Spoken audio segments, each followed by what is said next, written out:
Hey everyone, James the Brick Wall here, and I've got Paul Maiden with me, and today we're going to talk about this thing, the strap, and where I like it and how I like it.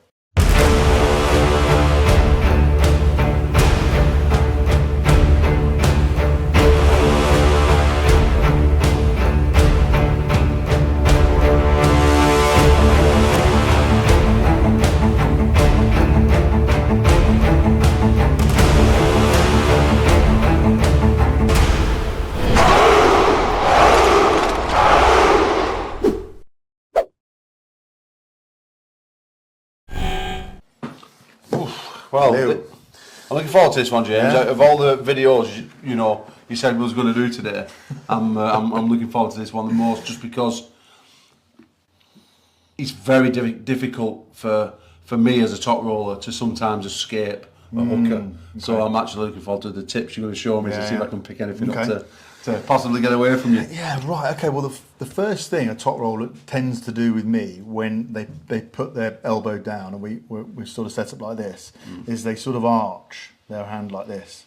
They're fighting away. They're going away from the wrist, and 9 times out of 10, it can get away with it as long as the webbing's level, as long as you're not putting any pressure on. You can actually get away with that. And there's been so many times where I've let that go, and then I've just been destroyed, especially on the left. I don't know if you remember Ryan Bowen, that match. Yeah. That I think honestly I lost that because of the trickery in this. So I learned my lesson from this. Was Ryan Bowen doing all that? Was he? Yeah, he was getting away with a lot of this as well, coming back and blocking the grip. But it was more the fact that he had a huge gap here, and I just put it anywhere, put the strap anywhere, not really knowing what I liked. So one thing I will say for a hooker is, shall we put you with a buckle? So absolutely, yeah. One thing I will say just before you put it on, as you're putting it on, because the ref will be doing that, is if they're doing this, if they're doing that, if a top roller's away, you go in with them as well. So you always still have that connection on the wrist, even in a strap. So if you pull away, then you set up like that. You go in as well. Okay, so you're then keeping that gap, aren't you? Yeah. Okay. You're keeping it close. All right. Instead of going away with them. If I'm putting this, are you wanting it high, low, or is there anywhere particular? I always want it fairly low, about there. But you're allowed 2 fingers in general, aren't you? Yeah. Okay. And is there anything special that you're doing at this minute, or just keeping that angle? Okay. Just keeping the angle, making sure, because they'll still be putting the pressure on now. Most top rollers will be doing this. They'll still be fighting, trying to find a gap. So just follow with them, just connect onto them wherever they are. And the ref will be pushing it, but it doesn't matter, wherever you go, just make sure you've got wrist contact still. Okay. Right then. And generally at that point, a top roller might complain about that. He's carving in, but that's because they're doing that, and the ref will just see that we're both doing something. At this point now, so before I put that in the buckle, this is important. Go on then, explain us. Well, this is important because I always ask the ref, generally, because a lot of the time as well in a strap, you'll be in a ref's grip. Yeah.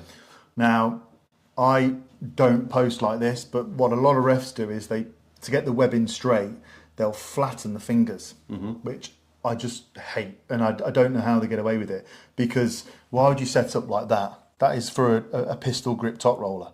So it's always important to argue it out with the ref and say, you're going to set me up as a pistol top roller. I don't wrestle like that. My fingers need to be high. My webbing can still stay the same. That's what they're looking for. That's the fair bit.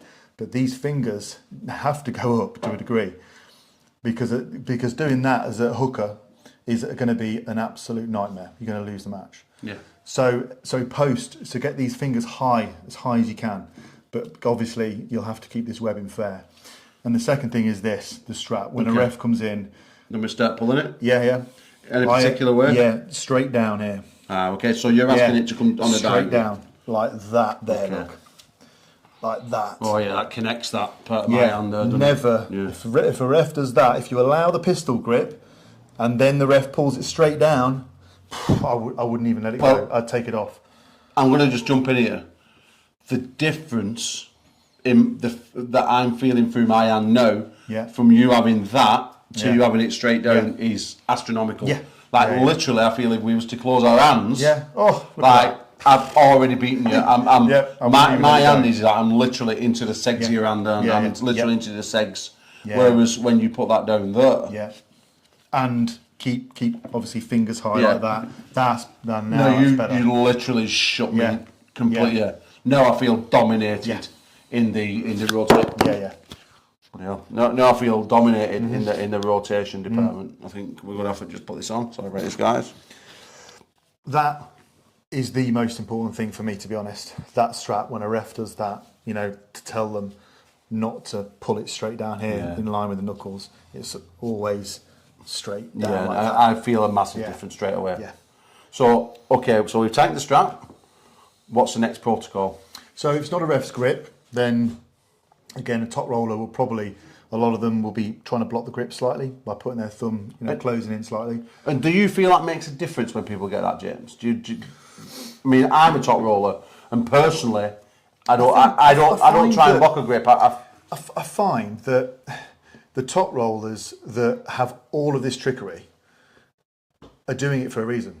They're not strong enough. There's something that they're not good enough at, so they're coming out with. And I do find that the top rollers that block the grip are probably not the best pullers.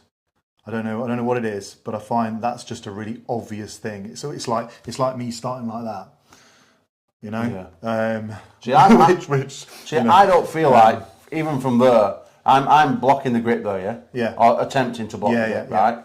When I'm doing that, I'll be completely honest with you. I don't really feel as though, once you re-gripped. Yeah, exactly, because I wouldn't. Yeah, you wouldn't go that, So I feel like I can get something, but not much. I would feel so much better by coming deeper with my grip. Taking it and then bringing it back. Even though I'm giving you more circumference on my hand. I feel more solid. Exactly.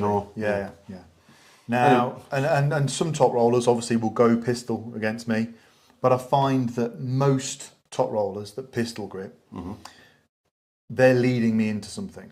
Okay. And I think in the early days, I jumped into that. Well, like Kieran Morrison type arm wrestler. Yeah, perfect, Now, you've got to be seriously strong to be able to stop a pistol gripper by hooking them. You've got to have serious down pressure.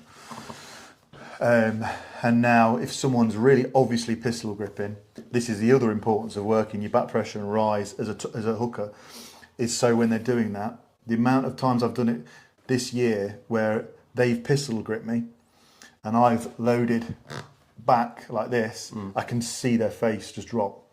Whereas before, I didn't have the rise and the hand, and I still at that point wouldn't they'd be able to top roll me there because I didn't have any of that. You'd still be able to beat me from there, and I'd still be just relying on, that coming in, and you can't do it. And there's only, and when you think about it, there's not many arm wrestlers where that's their ace move.